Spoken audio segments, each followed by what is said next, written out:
y otro chavo que tenía menos de 40. Ah, pero no. Es que ya están.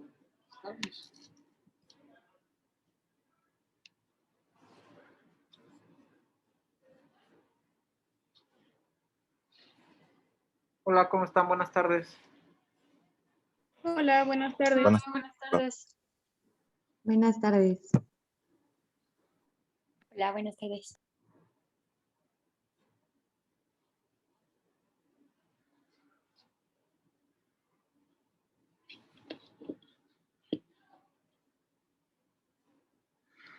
Creo que todavía no se conectan los de rayos X.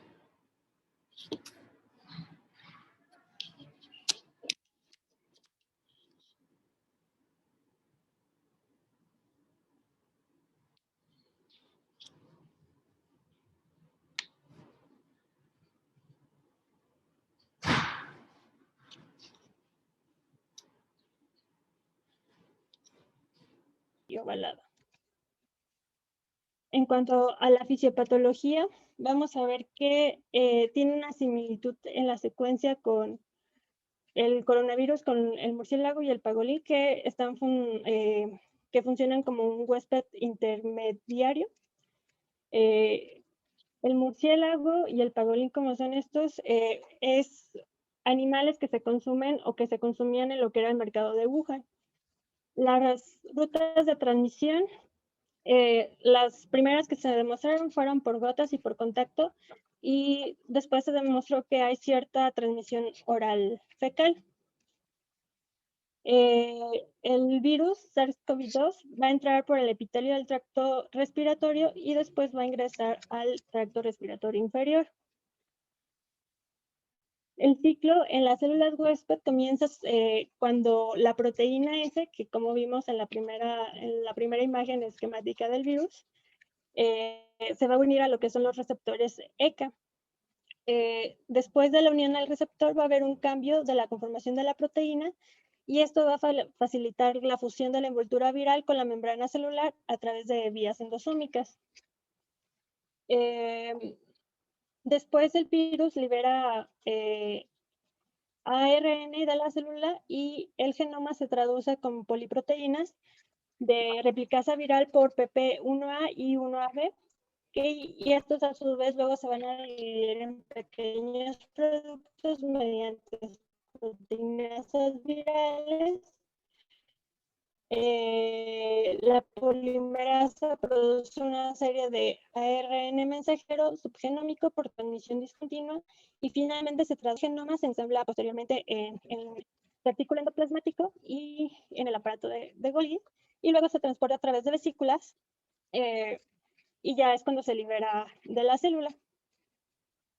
Entonces, tomar en cuenta que la proteína S va a tener una mayor afinidad por la ECA, a diferencia del SARS, y va a afectar sobre todo las células, los neumocitos tipo 2.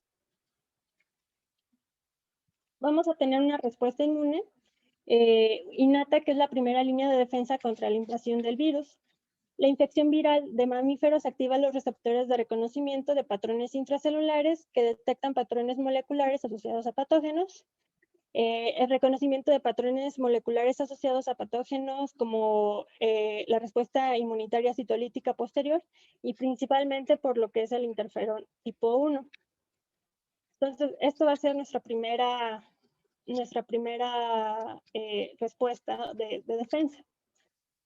Vamos a ver que va a afectar sobre todo a lo que es el neumocito tipo 2, que aquí está representado en el esquema por azul. Vamos a tener dos posibilidades cuando el neumocito es afectado por el coronavirus. Uno es que haya una respuesta normal, y dos, que haya una respuesta inmune disfuncional. Cuando hay una respuesta inmune inesperada, vamos a ver que hay incluso destrucción de células pulmonares, pero que la respuesta inmune adaptativa de linfocitos T y B, a través de una piroptosis, suelen resolver la infección. También va a haber una respuesta inflamatoria a través de citocina, pero esta va a ser controlada.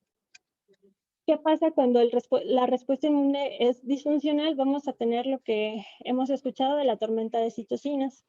Esto ocurre en los pacientes con COVID severo, que corresponden aproximadamente al 20%, y de estos, un 5% van a ser pacientes críticos, es decir, que van a requerir atención en unidades de cuidados intensivos o que van a requerir ventilación mecánica. La respuesta inicialmente es similar a la respuesta inmune esperada, sin embargo, al parecer hay un aumento de la piroptosis y liberación de componentes virales que va a aumentar la respuesta inflamatoria, aumentando así la liberación de citocinas, sobre todo de la interleucina 6, llevando a la famosa tormenta de citocinas. La secreción de estas citocinas y aparte de las quimiosinas van a atraer más células inmunes y en particular va a ser de monocitos. A diferencia de otras enfermedades, casi no va a haber tanta participación de neutrófilos y por eso se explica que el reclutamiento pulmonar de las células inmunes de la sangre y de la infiltración de linfocitos en las vías respiratorias pueden explicar la linfopenia que se encuentra en estos pacientes y la relación de neutrófilos que va a estar aumentada. Vamos a tener una relación de neutrófilos-linfocitos a favor de neutrófilos y esto se observa más o menos en un 80% de los pacientes con la infección.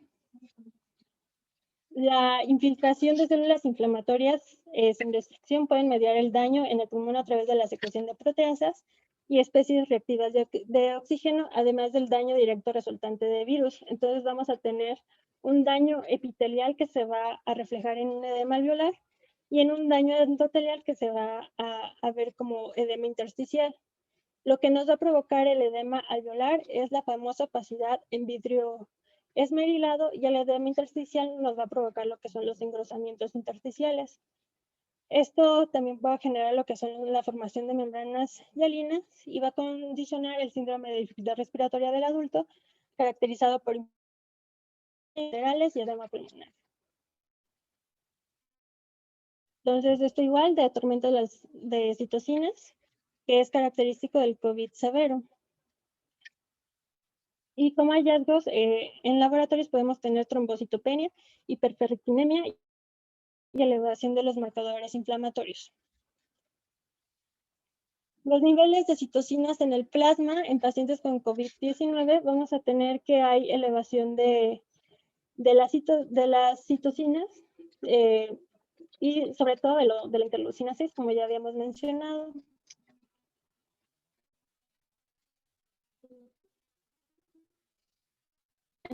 Entonces vamos a tener cuadros donde el paciente va a estar asintomático de una enfermedad, o podemos tener los cuadros severos donde realmente van a llevar a la muerte. También vamos a tener los casos moderados donde puede haber una respuesta inmune elevada, pero que logra el mismo cuerpo eliminar o controlar lo que es el virus. Hay dos vías principales que van a llevar hacia la tormenta de citocinas. Uno es dependiente de anticuerpos y otro es la disregulación por la enzima convertidora de angiotensina 2.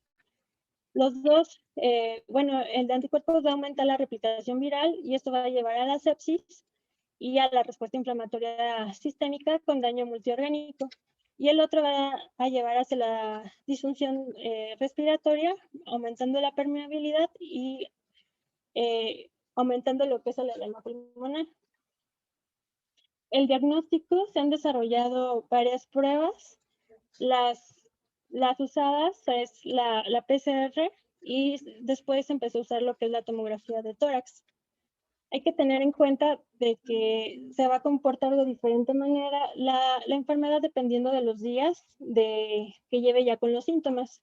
Podemos tener un periodo de incubación que pueden ser incluso hasta 5 días antes del inicio de los síntomas y la enfermedad puede durar entre 1 a 2 semanas. Como ya había mencionado, el 80-81% de los pacientes se espera que sean casos leves y moderados y de los severos aproximadamente un 19-20% y de los cuales 5 van a ser críticos. La PCR es ahorita el estándar de referencia, teniendo una sensibilidad del 42 al 83%, con una especificidad del 95 al 97%, pero esta va a depender tanto de la duración de los síntomas, de la carga viral, de la calidad de la muestra y el tiempo de resultado. También existen las pruebas rápidas que están en aproximadamente 10 minutos. No se usan realmente para hacer el diagnóstico, pero sirven para confirmar el estudio con PCR. Esta puede ser negativa en los primeros días y tener una sensibilidad ya de manera tardía hasta el 100% con una especificidad de 97.5. En cuanto a los hallazgos radiológicos, nos pueden servir para hacer el diagnóstico, para el seguimiento, guía terapéutica y vamos a hablar un poco de las recomendaciones internacionales. Tenemos dos estudios que podemos usar, la radiografía y lo que es la tomografía. La tomografía es una tomografía simple y las lesiones características son las opacidades en vidrio esmerilado, tanto por radiografía como por tomografía, pero son más fácil de apreciar por la tomografía y esto es debido al daño alveolar. Podemos tener también anormalidades a nivel del intersticio y estas lesiones tienen la característica que son bilaterales. Cuando nosotros sospechamos que hay infección por COVID-19, la Sociedad Británica desarrolló este algoritmo donde menciona que si tiene clínica o algunos laboratorios con sospecha de COVID, pero que el paciente no tenga fiebre o que no tenga linfopenia, ahí ya no necesita ningún otro más que la pura sospecha diagnóstica para tener al paciente en aislamiento. Pero cuando ya tenemos un paciente que igual tiene las mismas características con sospecha clínica, pero que a las clasificaciones clínicas como el NIUS o que tenga una saturación menor a 94, ya se recomienda más, aunque sea de primer inicio, la radiografía. Después de la radiografía se puede proceder a realizar un estudio de tomografía siempre y cuando el diagnóstico por radiografía sea no concluyente o que tenga alguna otra afección para descartar lo que es la neumonía por COVID. Si el paciente está estable y estatura mayor a 94 con NIUS menor a 3, la radiografía puede ser requerida si el clínico lo requiere o si tiene algún factor de riesgo, igual puede incluso hacerse lo que es la tomografía. La RSNA sacó una guía de recomendaciones en cuanto a COVID-19, donde sugiere o recomienda que no se debe de asintomáticos. No está indicado en pacientes que tengan síntomas leves, pacientes que no tengan tampoco factores de riesgo y que estén con síntomas leves. Debe de ser indicado en pacientes con un estadio clínico moderado a severo y también en aquellos pacientes que ya tienen el diagnóstico pero que tienen un deterioro clínico. Tampoco es recomendada la radiografía diaria para el seguimiento de los pacientes. Y en pacientes que tengan alguna característica como que disminuya la saturación o que ya están presentando hipoxemia, sí se puede estar recomendando lo que es la tomografía. Entonces vamos a tener diferentes escenarios. El primero es un paciente que tiene síntomas leves. Entonces, en síntomas leves o un cuadro clínico leve, lo primero es ver si el paciente ya tiene una prueba por COVID. Si ya tiene una prueba positiva y el paciente no tiene factores de riesgo, realmente no se indica algún estudio de imagen. Si el paciente sí tiene factores de riesgo, se puede indicar algún estudio de imagen y en cualquiera de los dos casos, si el paciente llegara a tener algún deterioro clínico o aumento de la dificultad respiratoria, igual se puede indicar un estudio de imagen y lo demás, si el paciente está estable, es solamente monitorear sobre todo lo que es la saturación. Y si el paciente tiene una prueba negativa y es síntomas leves y no tiene factores de riesgo, realmente no está indicado ninguna prueba de imagen. Si tenemos un paciente con un estadio clínico moderado a severo, Si ya tiene prueba positiva, de todos modos, está indicada los estudios de imagen. Y pueden tener algún control, sobre todo si volvieran a tener algún otro problema. Realmente los cambios los vemos a partir de 7 días entre una tomografía u otra. Y si el paciente igual tiene un estadio moderado a severo, pero tiene una prueba negativa, igualmente están indicados los estudios de imagen para descartar o encontrar alguna otra patología. El tercer estadio es un paciente igual de moderado a severo, con alta probabilidad por una prueba rápida de COVID-19. Y si en la prueba positiva el paciente sale positivo, o si se cuenta con la prueba positiva, igual todo paciente con un cuadro clínico moderado a severo está indicado el estudio de imagen, y si es negativo, igual para descartar alguna otra patología. En diferentes estudios que se realizaron, se encontró que la fiebre y la tos eran los principales síntomas. A estos mismos pacientes se les hizo los estudios de imagen y se encontró que el principal manifestación radiológica era la opacidad en vidrio esmerilado y que este involucraba más de 3 lóbulos. A partir de eso se intentó unificar los criterios radiológicos por diferentes sociedades. De las primeras que hizo un consenso fue la Sociedad Británica de Radiología, que lo clasificó en 4 probables categorías. El primero, clásico, con una probabilidad del 100%, probable, con un intervalo del 71 al 99% de confianza, indeterminado, que indicaba un porcentaje menor del 70%, y no COVID, que era 70%, otra alternativa de diagnóstico. Entonces, las características de un clásico, vamos a ver que es las opacidades en vidrio esmerilado, que predominan sobre todo a nivel del lóbulo inferior, periférico, múltiple y bilateral. Pueden o no estar acompañados del crazy paving, que es una opacidad de vidrio esmerilado acompañado de engrosamientos intersticiales. Puede o no haber consolidaciones, puede o no haber broncogramas aéreos y el signo de halo inverso. El halo inverso se caracteriza por ser una opacidad en vidrio esmerilado rodeada de una consolidación. En un diagnóstico probable podemos igual tener consolidaciones en lóbulos inferiores, y vamos a ver que podemos encontrar igual el halo, pero el vidrio esmerilado no va a ser tan predominante o no va a estar en las características como es periférico, multifocal y bilateral. A ver que probablemente no coincide con el diagnóstico, o sea, no va a tener características de un patrón clásico, y puede tener otros hallazgos como una enfermedad intersticial que nos vaya sugiriendo hacia otro lado.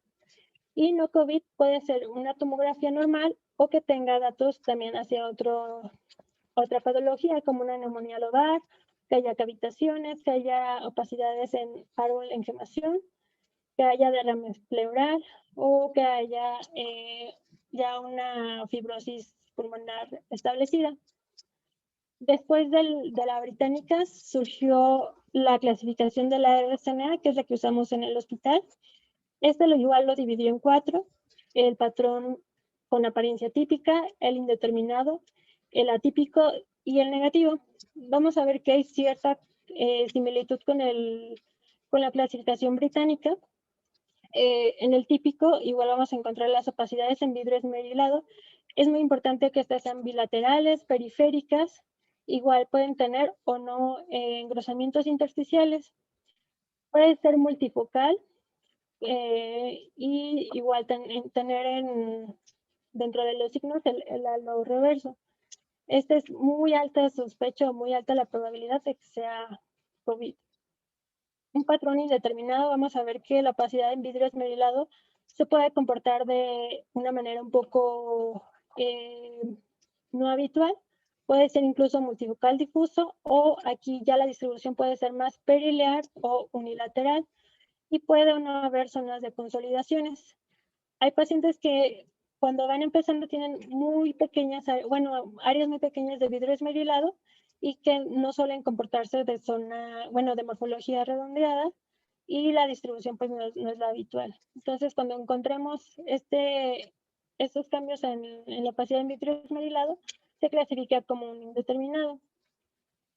Una apariencia atípica, vamos a ver que vamos a tener consolidaciones segmentales o lobares aisladas. Podemos tener pequeños nódulos centrilobulillares o en árbol de formación. Podemos también encontrar cavitaciones y engrosamientos intersticiales con derrame pleural. A diferencia de la categoría británica, negativo para COVID es que no tiene ningún hallazgo para neumonía. Y en la otra eran hallazgos que eran poco común en COVID. Entonces, una negativa es prácticamente una tomografía normal. Otra clasificación es la de Corrats. Esta es una clasificación que surgió por la Sociedad Holandesa de Radiología. Esta surgió incluso antes que el de la RSNA y lo va a dividir en 6. El 0 es una tomografía no concluyente, puede ser por una técnica deficiente, y el 6 es un paciente que ya tiene una prueba positiva de PCR de SARS-CoV-2. Entonces vamos a manejar del 1 al 5, siendo 1 muy baja la posibilidad y 5 muy alta. Entonces, el 4 y 5 más o menos corresponden con la categoría típica de la RSNA. El equívoco sería un indeterminado, y bajo o muy bajo pueden coincidir con una categoría atípica o incluso ya negativa, cuando no hay datos de infección. Entonces, vamos a ver que un patrón típico por la RSNA o con signos clásicos por la clasificación británica, vamos a ver vidrio esmerilado periférico, patrón empedrado y el signo en halo en reverso. Estas imágenes que vemos aquí corresponden a opacidades en vidrio esmerilado. Podrían a veces incluso confundirse ya con consolidaciones, pero la diferencia es que en la opacidad en vidrio esmerilado vemos un aumento de la densidad del parénquima, pero podemos seguir viendo lo que son los trayectos vasculares, a diferencia de zonas de consolidación donde ya prácticamente no se logran ver. Entonces la distribución es de predominio periférica y debe de ser bilateral. Para hablar de un patrón con apariencia típica o con signos clásicos. En una categoría probable por la Sociedad Británica o un intermedio de la restricción ya es entre periliar y periférico, y a pesar de que tiene una morfología redondeada, no cumple con las características de un patrón clásico, que suele ser un poco la densidad más baja y de predominio sobre todo muy periférico. Aquí vemos sobre todo que ya hay áreas de consolidación en algunas partes donde ya no podemos ver los vasitos, y incluso podemos ver en esas áreas de consolidación, en estos no, pero broncogramas aéreos, ya sin presencia de vidrio esmerilado. Igual dentro de signos intermedios o una apariencia típica por la RSNA, podemos encontrar vidrio esmerilado, pero igual no van a ser de la distribución habitual. Aquí menciona que es en parches y vemos como ya hay signos de fibrosis, como hay un importante daño sobre todo hacia las bases y hay un importante engrosamiento intersticial. Sí tiene opacidades en vidrio esmerilado, pero no son tan periféricas y están de manera difusa. Y un patrón no COVID por británica o apariencia típica por la RSNA, podemos encontrar hallazgos que sugieran otra enfermedad, como esta cavitación. Vemos que hay un importante engrosamiento, y en la de acá vemos como hay opacidades en árbol en gemación, que tampoco es habitual encontrar en neumonía por COVID-19. Un patrón normal, vamos a ver que no hay ninguna lesión a nivel del parénquima. Por radiografía, la Sociedad Británica También menciona que deben ser opacidades de predominio periférico y lo va a clasificar como clásico cuando hay una enfermedad del espacio aéreo bilateral o indeterminado cuando hay una imagen de mala calidad. Realmente esta clasificación a nivel de radiografía no se ha usado mucho. Hay otra clasificación que es usado en el edema pulmonar, que es el Rayleigh Score, que se empezó a usar para dar una puntuación, una clasificación en cuanto a severidad por la pura radiografía simple. Lo que se hace es dividir los campos pulmonares en cuartos y evaluar qué tanto está afectado el parénquima. Entonces, se trazan líneas imaginarias y dependiendo del grado que afecten, se le da la calificación. Si solo está afectado de un solo campo pulmonar y solamente está afectado un cuarto, se le daría una calificación de 1, el otro está normal dándole un 0, entonces se clasificaría como, como severidad leve. En el siguiente ejemplo vemos que hay 2 cuartos afectados, un cuarto del izquierdo afectado, se le da una puntuación de 3 y se clasifica como moderado. Y en el siguiente vemos cómo está prácticamente afectado todo el hemitórax derecho, con 3/4 partes afectados del izquierdo, dándole una puntuación de 7 y clasificando como grave.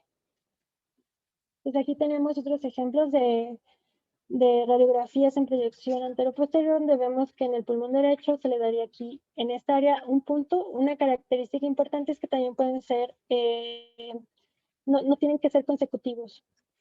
Entonces, en este cuarto lo vemos afectado, en mi tórax izquierdo no vemos ninguna alteración, se le da una puntuación de 1 y se clasifica como leve. Igual en el siguiente ejemplo vemos que hay opacidades de predominio periférico que afectan hasta 2/4, mientras que del lado izquierdo se afecta solamente un cuarto, dándole una puntuación de 3, clasificándose como moderado. En el siguiente ejemplo vemos afección del pulmón derecho en uno de sus cuartos y del pulmón izquierdo se afecta hasta 3/4, dándole igual una clasificación, digo, un puntaje moderado. Y en el último ejemplo vemos que igual está afectado prácticamente casi hasta los ápices, el campo pulmonar derecho, y del izquierdo un poquito antes, afectando 3/4, dándole una puntuación de 7 y siendo un cuadro severo. En cuanto al servicio de imagen, al inicio de la pandemia se estuvo utilizando los tomógrafos y se estuvo haciendo un postprocesamiento a través del ALMA y el Siemens. El protocolo que se usó fue un rango de escaneo que va de bases a apex, con un voltaje de 80 a 120 kilovolts, un pitch de 0.99, con una matrix de 512 por 512, con un grosor de los cortes de 5 milímetros, un FOB de 350 por 350 y se hicieron reconstrucciones de 1 milímetro. En la primera imagen que tenemos corresponde a un topograma. El segundo es una tomografía en corte coronal con ventana para parénquima. Y la segunda es igual a una tomografía del mismo paciente, pero con ventana para mediastino. Entonces, tenemos aquí un ejemplo donde vemos múltiples opacidades en vidrio esmerilado de predominio periférico con algunos engrosamientos intersticiales que correspondían a un patrón típico. A estos pacientes empezamos a hacer lo que es una segmentación del parénquima enfermo y del parénquima sano. Se hizo con un procesamiento semiautomático. Aquí lo que se marcó fue todas las zonas de opacidades en vidrio esmerilado, donde hubiera consolidaciones o algún engrosamiento. Y posteriormente se marcaba con otro color el parénquima sano. Entonces, en este paciente encontramos que las opacidades correspondían a un 60%, siendo el pulmón derecho un volumen afectado de 707 con un volumen residual sano de 662. Del izquierdo igual, aunque se ve un poquito menos afectado, vimos que el parénquima enfermo era 493 y el pulmón restante que quedaba sin afección era de 371. Se empezó a buscar si existía alguna correlación, ya sea con la edad, el género, las comorbilidades, algunos marcadores de respuesta inflamatoria y con las escalas de severidad con el grado de afectación del parénquima. Se dividió en pacientes críticos y no críticos y se encontró que en pacientes críticos el volumen del pulmón sano normal era por debajo de incluso de 1000 cc, mientras que en pacientes no críticos el volumen del parénquima sano era mayor, iba aproximadamente de 1700 incluso a 3500 cc.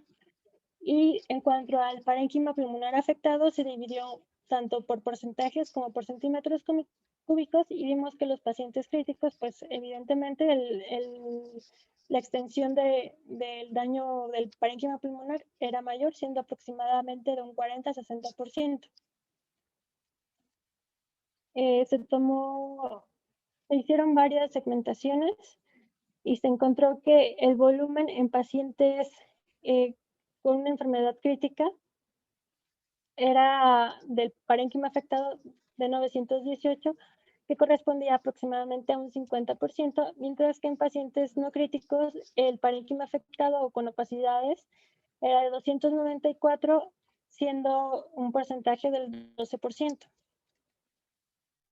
Vimos que había cierta correlación con los niveles de interleucina, de procalcitonina, dímero D y con ferritina, una distribución relativamente lineal. Igual con el NIUS2 y con la saturación se vio que una relación inversa. Al final, con los que se concluyó que había una mayor relación fue con el dímero B, con la cantidad de linfocitos, el parénquima pulmonar afectado en cuanto a mortalidad y el nivel de saturación. Y se hizo una curva de ROC donde se tomó como el punto de corte el 60% del parénquima afectado, siendo una sensibilidad del 82 y una especificidad de 70.2 para mortalidad en los próximos 15 días.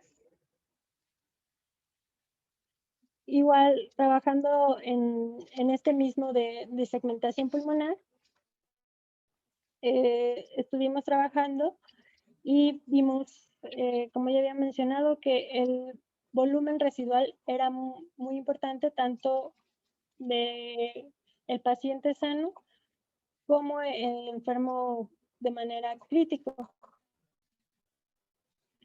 Y incluso se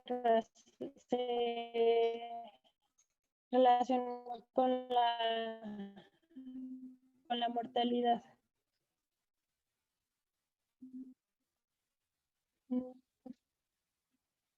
Con la segmentación y el RAIL score, viendo una concordancia entre el cuadro severo por RAIL score y una afección pulmonar mayor al 60% del parénquima.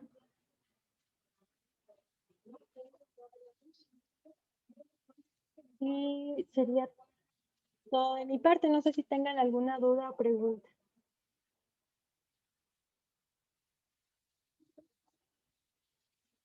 Sí, yo sí.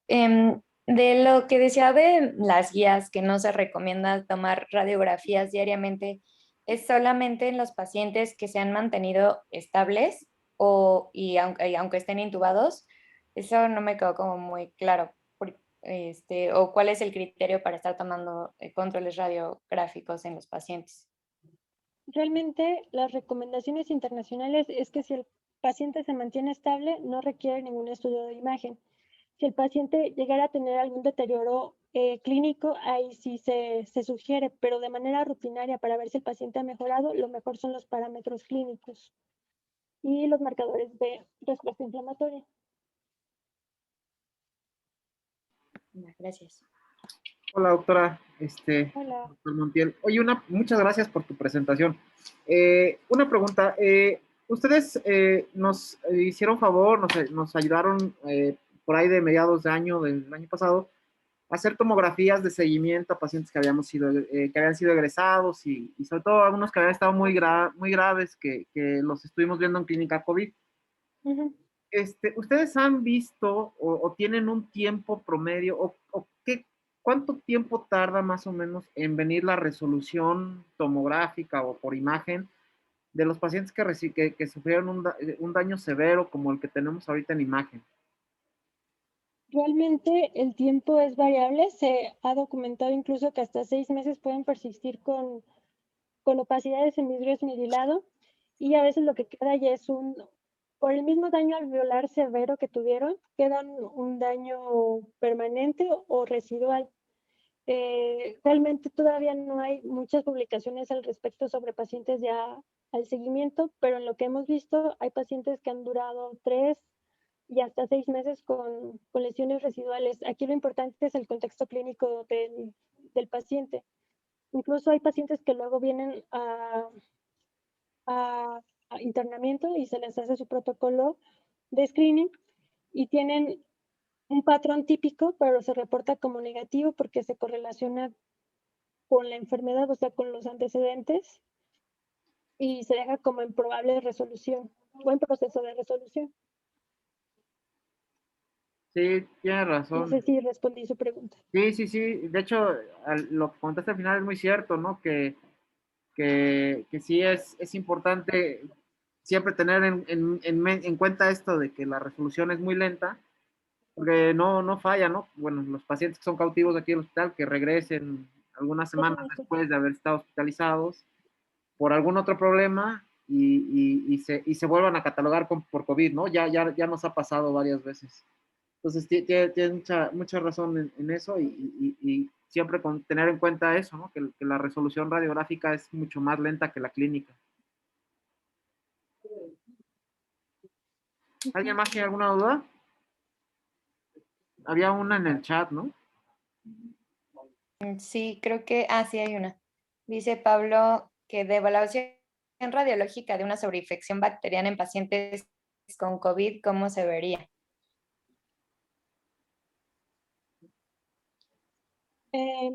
Aquí ya entraría el término de un patrón atípico. Vamos a tener que hay opacidades en vidrio esmerilado y en ocasiones hay áreas de consolidaciones que son más hacia las bases o incluso podemos ver derrame pleural.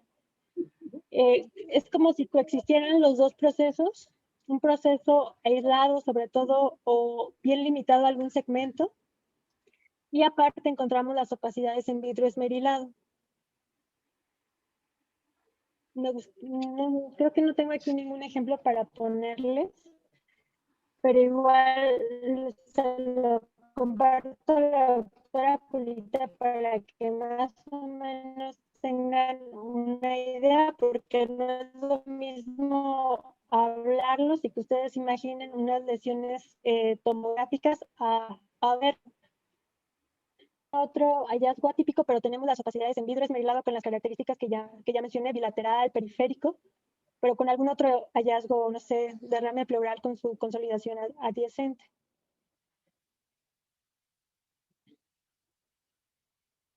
Doctora, quisiera yo, si es posible, compartirte una imagen tomográfica de un paciente que nos llegó recientemente. A ver ¿cómo se llama? No, teníamos la duda porque no tiene el comportamiento típico, pero bueno, yo creo que sí era un COVID y que estaba sobreinfectado, pero bueno, no sé. ¿Te la puedo pasar?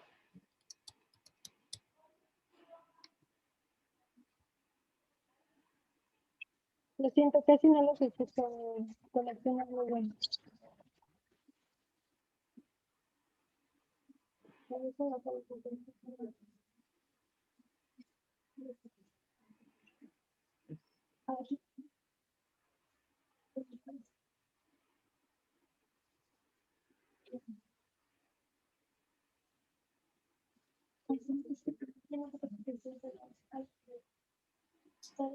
¿Ven la pantalla? Sí, Sí.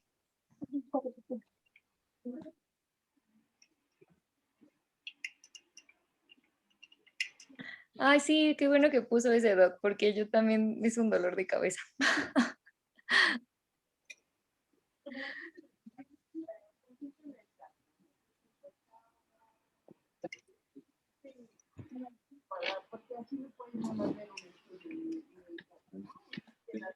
¿Está el micrófono? Bueno, les comento el caso. Es un masculino de 58 años de edad con antecedente personal de tabaquismo, no especifican el grado, y hipertensión arterial de 3 años de evolución en mal manejo con enalapril. Él inicia sintomatología respiratoria a finales de febrero, no especifica fecha, el paciente es subido de triage ya intubado, pero la familiar menciona que inicia síntomas a finales de febrero, se toma prueba de antígeno para COVID que sale positiva y el paciente recibe múltiples manejos con médicos particulares, incluyendo esteroides, todos los antibióticos que se puedan imaginar y los antivirales que igual. Entonces el paciente no tiene mejoría y hace como una semana presenta falla respiratoria hipoxémica aguda y es traído a urgencias donde lo evalúan, ven que no responde a oxígeno suplementario por bolsa mascarilla y termina siendo intubado y subido al piso de medicina interna. El paciente cuando sube presenta bradicardia sinusal de 40 a 45 latidos por minuto, no ha tenido fiebre, tiene leucocitos normales y procalcitonina negativa. Entonces esa es la tomografía con la que lo suben de triage ese día.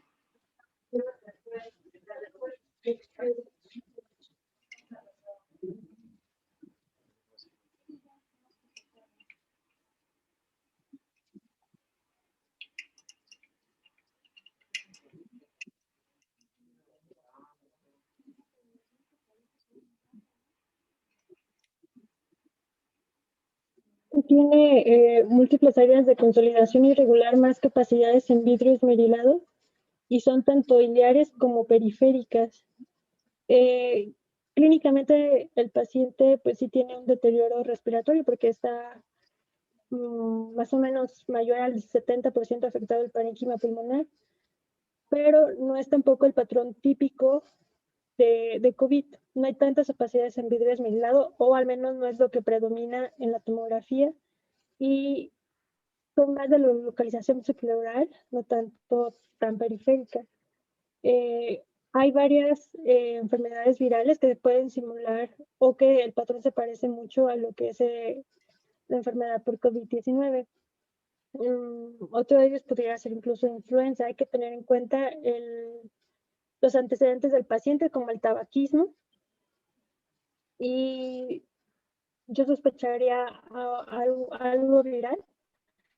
El patrón realmente es una neumonía típica, pero no es el patrón típico de COVID. Hay pacientes que progresando esmerilado van consolidando, eso también hay que tenerlo en cuenta. Podría ser un patrón indeterminado incluso.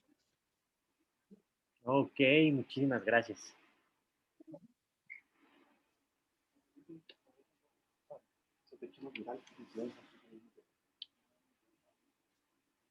Listo. ¿Alguien más tiene alguna otra pregunta?